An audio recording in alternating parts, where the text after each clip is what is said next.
Hey guys, welcome back to the channel. Here it is, the S&B intake system for the 2.7 liter turbo max engine. Now, excuse the engine bay, a little dirty.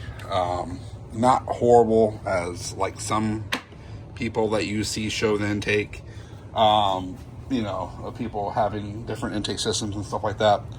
But I wanted to share with you how nice this intake system was. I've had K&N, I've had Air-Aid, I've had cold air inductions, I've had the junior kits that are just the tube with the factory box.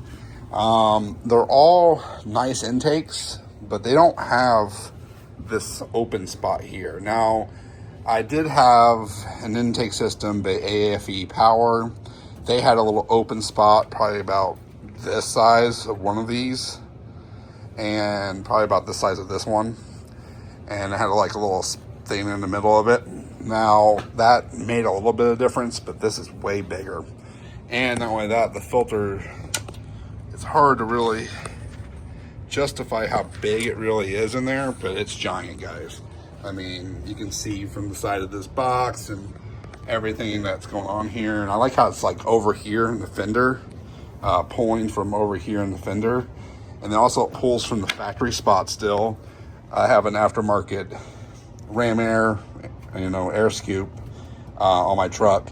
But the Ram Air goes into a rubber sill. It's like rubber, it's actually sealed up. Like even the factory one's not sealed up. It's actually got a rubber seal that keeps stuff from, leaking in.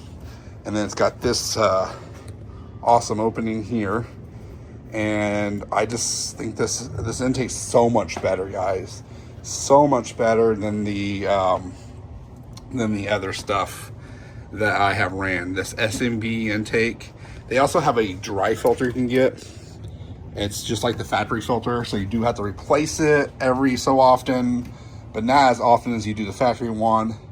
I would say, I don't know what they recommend on that yet, because I haven't really looked into it, but I would say probably every 20,000 miles, you probably have to replace it or blow it out at least, and then maybe replace it, down the road or whatever. I really don't know. I could be way over on that, or I could be actually under. I really don't know what the whole thing is for the dry filter. But let's go ahead and start this up so you guys can listen to it. And again, I have a downpipe that drops right underneath, right behind the cab on that side where the exhaust is at. So you'll hear a lot of that as well.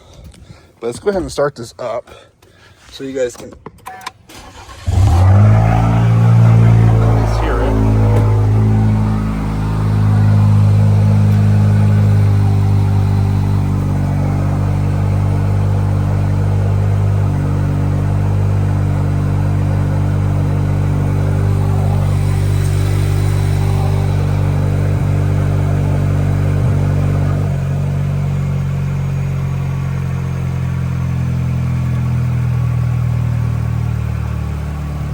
Again, you can hear mostly exhaust. Like, you can't really hear a lot of the intake. You hear more of the exhaust noises coming from the truck, but that's just because I have that straight pipe exhaust system that's underneath the truck. Actually, I'll just go ahead and try to show you guys what I'm talking about here.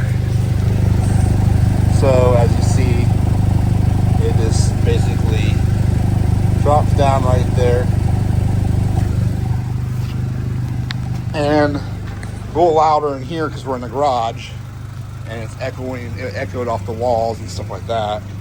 But startups are pretty loud. Cold startups on this thing, they're pretty noisy, but I can't.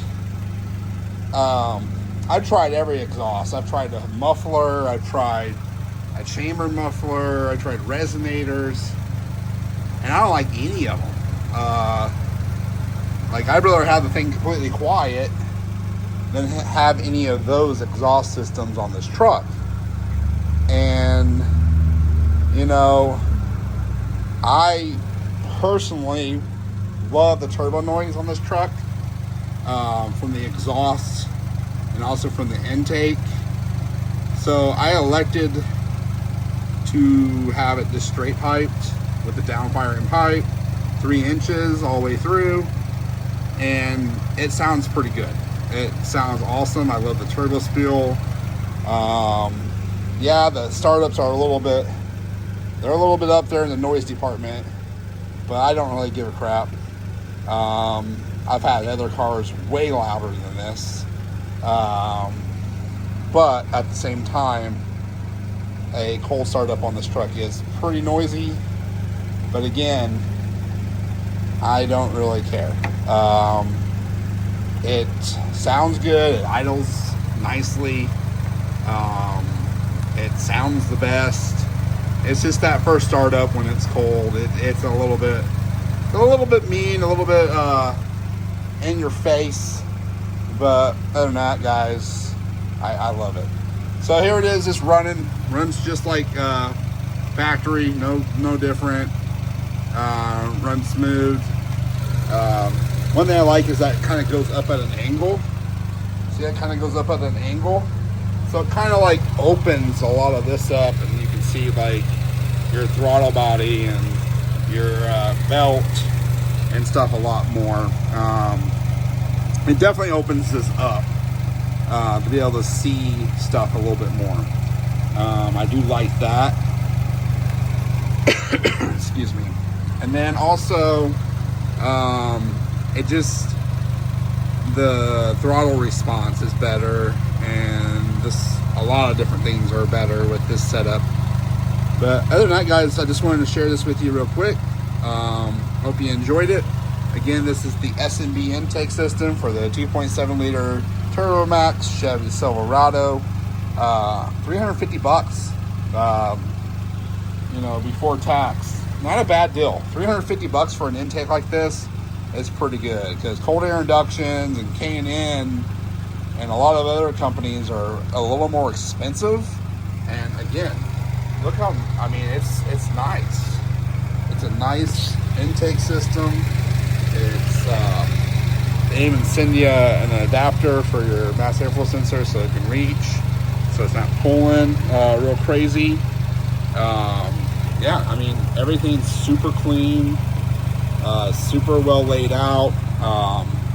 This whole thing is the filter, so it just pops in, pops out, rubber sealed, nice, and it's just freaking awesome. But other than that, guys, have a great day.